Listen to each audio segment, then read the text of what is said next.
அப்பு அந்த சத்தத்தை கேட்டு ஆச்சரியமா நின்னான். என்ன சத்தம் இது? யாரோ உதவி கேக்குறாங்களான்னு அவன் நினைச்சான். கொஞ்சம் பயந்தாலும் தைரியமா அந்த சத்தம் வந்த பக்கம் போனான். அங்க ஒரு பெரிய இலைக்கு பின்னாடி ஒரு சின்ன பூச்சி இருந்துச்சு. அது ஒரு அழகான வண்ணத்து பூச்சி. ஆனா அதோட இறக்க ஒண்ணு சின்னதா சிக்கிக்கிட்டு இருந்துச்சு. கீச் கீச்னு அது உதவி கேட்டுக்கிட்டு இருந்துச்சு. அப்பு பார்த்து சிரிச்சான். ஏய் சின்ன பூச்சி, நான் உனக்கு உதவி செய்யறேன்னு சொல்லி தன் சின்ன தும்பிக்கையால மெதுவா அந்த இறக்கைய விடுவிச்சான். பூச்சி சந்தோஷமா பறந்துச்சு.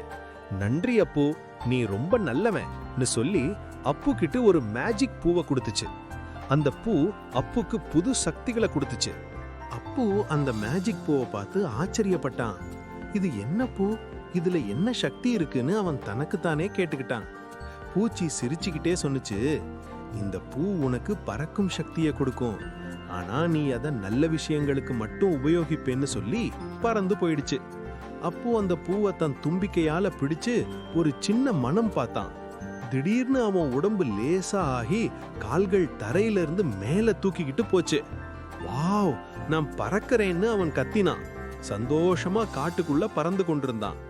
ஆனா அப்போ தூரத்துல ஒரு பெரிய ஆறு இருந்துச்சு. அந்த ஆற்றுல ஒரு சின்ன மான் குட்டி தண்ணில விழுந்து தத்தளிச்சுக்கிட்டு இருந்துச்சு. உதவி உதவின்னு அது கத்திக்கிட்டு இருந்துச்சு. அப்பு பார்த்து தம் புது சக்தியை உபயோகிச்சு வேகமா பறந்து போய் தும்பிக்கையால அந்த மான்குட்டியை தூக்கி கரைக்கு கொண்டு வந்தான். மான்குட்டி நன்றி சொல்லுச்சு. நீ என் உயிரை காப்பாத்துன, உனக்கு என்ன வேணும்னு கேட்டுச்சு. அப்பு சிரிச்சுக்கிட்டே சொன்னா, நான் உதவி செய்யறது எனக்கு சந்தோஷம் தருது, நீ சந்தோஷமாயிரு.